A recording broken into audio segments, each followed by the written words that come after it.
Hello everyone, this is my informatory video about Alzheimer's disease. I will be talking about the primary symptoms and how to catch it, early onset, and how to react when you start experiencing symptoms. So I'm going to start off with a little bit of history and how it happens both cognitively and how it appears in your everyday life. So Alzheimer's disease is the most common cause of dementia, and it's a term for memory loss and other cognitive abilities that might significantly impact the person's everyday lives. Alzheimer's disease is the reason for 60 to 80% of dementia cases. Sometimes it is said to be because of aging. However, that's not true. It can often be mistaken as part of aging because generally people over 65 years of age might get that disease. But it's important to recognize that Alzheimer's disease affects everyday life and the cognitive processing of people. There is no cure for the disease, but there are treatments for it if you do catch it early, which is what I will be talking about, and the symptoms that cause it. Treatments include aducanumab and lecanemab, which remove the beta amyloid, which is present in a patient with Alzheimer's. They are also the reason for cognitive decline in people with early onset, and that is why symptoms are very important to be understood, and that's what I will be talking about. Some of the symptoms in early Alzheimer's include difficulty remembering newly learned information, and later on you could start to notice thinking and remembering things. An example of that would be that you would literally pick up your keys and you would put them somewhere where you think you will remember, but then you can't remember where you put them. And it's often seen as a regular thing that can happen in your everyday life. However, that might be a symptom of Alzheimer's if you keep on doing it. Alzheimer's begins in the part of brain that's associated with learning and memory, and that means that it affects the hippocampus, which is right here. As we can see, that is part of the brain, and according to data, it affects the cerebral cortex that's responsible for language and reasoning. This all points to memory and learning, which also points to the hippocampus. It's being affected early on, and then it spreads to important connections to language, repeating newly learned information, and forgetting where you place something as your keys.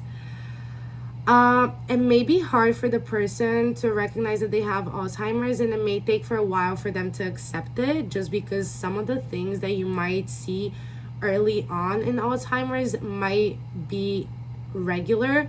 So sometimes I would personally misplace my keys, and obviously I wouldn't think that at my age I would have Alzheimer's, so it might be hard for people to accept that they might have it and get checked out.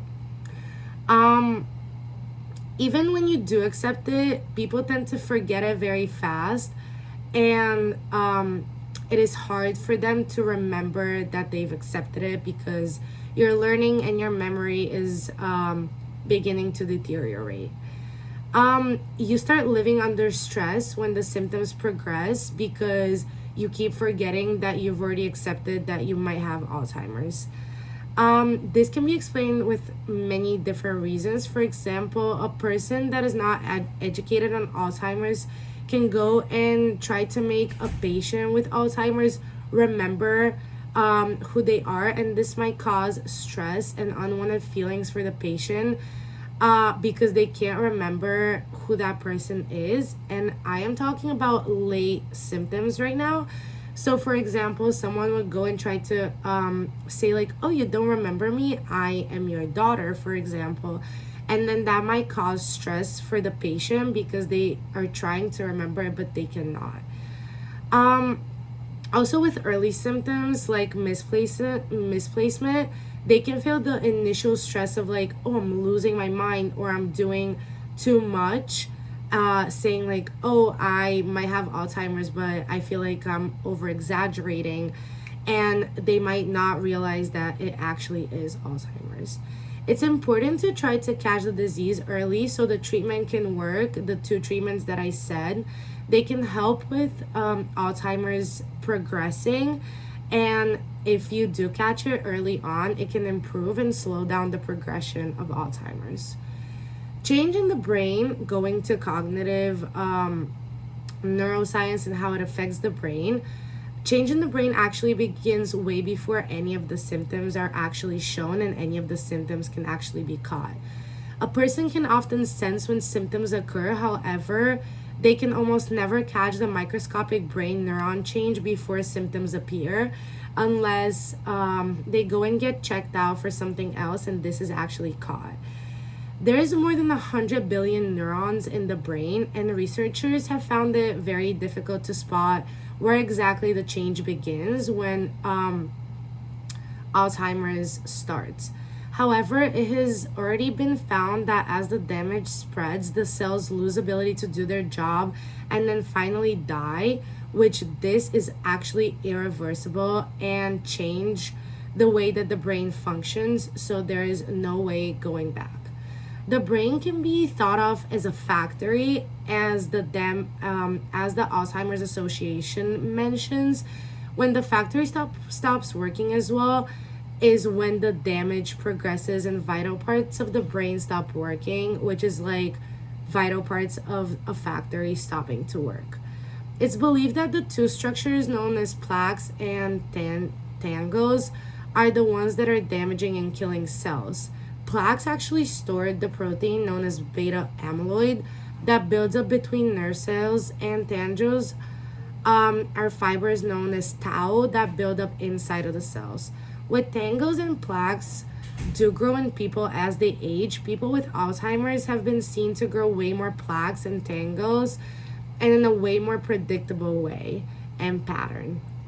They also have those grow specifically in places that are vital to learning and memory retention, just as can be seen right here. So the pattern is very obvious and it starts here and then progresses this way.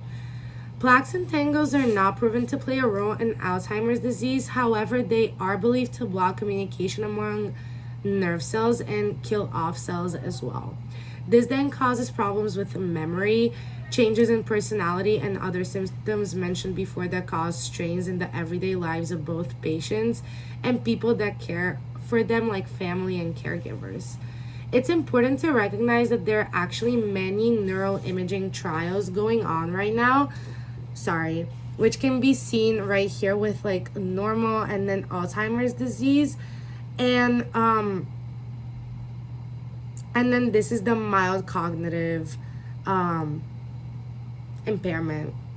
There are many neuroimaging trials that are going on right now, and there are many opportunities for a cure to be found because of how much money and effort are put into it. So it is important to recognize that there are future capabilities and possibilities of Alzheimer's being cured. However, right now, there are only treatments being recognized and used, and they can only work if symptoms are recognized early. So this is why this video is here to help you, and I will be attaching a works cited page down below if anyone is interested in learning more. Thank you.